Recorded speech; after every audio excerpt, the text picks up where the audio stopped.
Hello friends, welcome back to Pink's Kitchen Tamil. இன்னைக்கு நம்ம egg pasta எப்படி செய்யறதுன்னு தான் பார்க்க போறோம். இது ஒரு இந்தியன் ஸ்டைல் பாஸ்தா ரெசிபி. ரொம்ப ஈஸி அண்ட் குயிக்கான ஒரு ரெசிபி. சோ அந்த ரெசிபியை பார்க்கறதுக்கு முன்னாடி இதுக்கு தேவையான பொருட்கள் என்னென்னன்னு பார்த்துட்டு வந்துடலாம். ஒரு சாஸ் pan ஃபுல்லா தண்ணி சேர்த்துக்கோங்க. இதுல 1 கப் அளவுக்கு macaroni பாஸ்தா, 1 டீஸ்பூன் உப்பு, அப்புறமா 1 டீஸ்பூன் எண்ணெய் சேர்த்துக்கோங்க. இதை லைட்டாக மிக்ஸ் பண்ணி விட்டுட்டு இது ஒரு 8 நிமிஷம் மீடியம் ஃப்ளேமில் குக் ஆகட்டும். இப்போ 8 நிமிஷத்தில் மெக்ரோனி பாஸ்தா நல்லா வெந்து ரெடியாக இருக்குது. ஸோ தண்ணியெல்லாம் வடிகட்டிட்டு இது தனியாக எடுத்து வச்சுருங்க. இப்போ இன்னொரு பேனை சூடு பண்ணிக்கோங்க. அதில் 1 டேபிள் ஸ்பூன் எண்ணெய் சேர்த்துக்கோங்க. எண்ணெய் நல்லா சூடானதும் 1 டேபிள் ஸ்பூன் அளவுக்கு பூண்டை குட்டி குட்டியாக கட் பண்ணி சேர்த்துக்கோங்க. இதை லைட்டாக மிக்ஸ் பண்ணி விட்டுருங்க. இப்போ இது கூட 1 வெங்காயம் நல்லா பொடிசாக கட் பண்ணது, அப்புறமா 1 பச்சை மிளகாய் சின்னதாக கட் பண்ணது சேர்த்துக்கோங்க.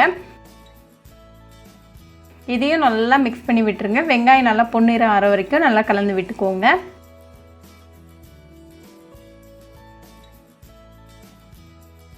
இப்போ இதுக்கு தேவையான மசாலா எல்லாம் நம்ம சேர்த்துடலாம். ஒரு 1/4 டீஸ்பூன் உப்பு, 1/4 டீஸ்பூன் மஞ்சள் தூள்,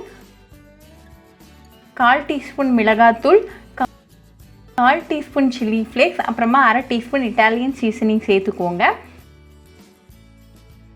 இதை மிக்ஸ் பண்ணி விட்டுருங்க.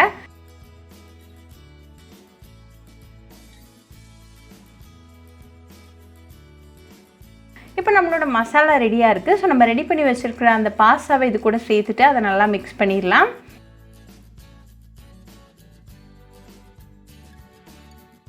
இது கூட இப்போ 2 முட்டையை உடச்சி ஊற்றிட்டு அதையும் லைட்டாக மிக்ஸ் பண்ணிடுங்க.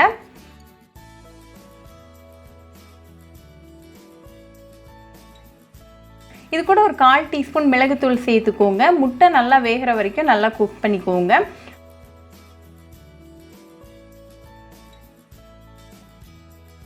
ஃபைனலாக கொஞ்சமாக கொத்தமல்லி இலைகளை தூவிடுங்க. இப்போ நமக்கு சுவையான எக் பாஸ்தா சூப்பராக ரெடி ஆயாச்சு. இதை நல்லா சூடாக சர்வ் பண்ணி உங்கள் ஃபேமிலி அண்ட் ஃப்ரெண்ட்ஸ் கூட என்ஜாய் பண்ணுங்கள். ரொம்பவே ஈஸி, டெலிஷியஸ் அண்ட் குயிக்கான ஒரு ரெசிபி. ஸோ கண்டிப்பாக இந்த எக் பாஸ்தா ரெசிபி உங்கள் வீட்டில் ட்ரை பண்ணி பாருங்கள். ட்ரை பண்ணிவிட்டு எப்படி இருந்துச்சுன்னு எனக்கு கமெண்ட்ஸில் சொல்லுங்கள். இன்னொரு சூப்பரான ரெசிபியோட உங்களை பார்க்குற வரைக்கும் பாய் ஃப்ரெண்ட்ஸ். உங்களுக்கு இந்த வீடியோ பிடிச்சிருந்தா லைக் பண்ணுங்கள், ஷேர் பண்ணுங்கள், கமெண்ட் பண்ணுங்கள் அண்ட் மறக்காமல் சப்ஸ்கிரைபும் பண்ணிடுங்க. கூடவே பக்கத்தில் இருக்க பெல் ஐக்கானையும் கிளிக் பண்ணிக்கோங்க. அப்போ தான் நான் போடுற வீடியோஸ் எல்லாம் உங்கள் நோட்டிஃபிகேஷனில் வரும். உங்களுக்கு ரெசிபிஸ் இங்கிலீஷில் பார்க்கணுன்னா பிங்க்ஸ் கிச்சன் சேனலை பாருங்கள். சேனலோட லிங்க் நான் அந்த டிஸ்கிரிப்ஷன் பாக்ஸில் கொடுக்குறேன். மறக்காமல் செக் பண்ணுங்கள். இன்னொரு இன்ட்ரெஸ்டிங்கான ரெசிபியோடு உங்களை பார்க்குற வரைக்கும் பாய் ஃப்ரெண்ட்ஸ்.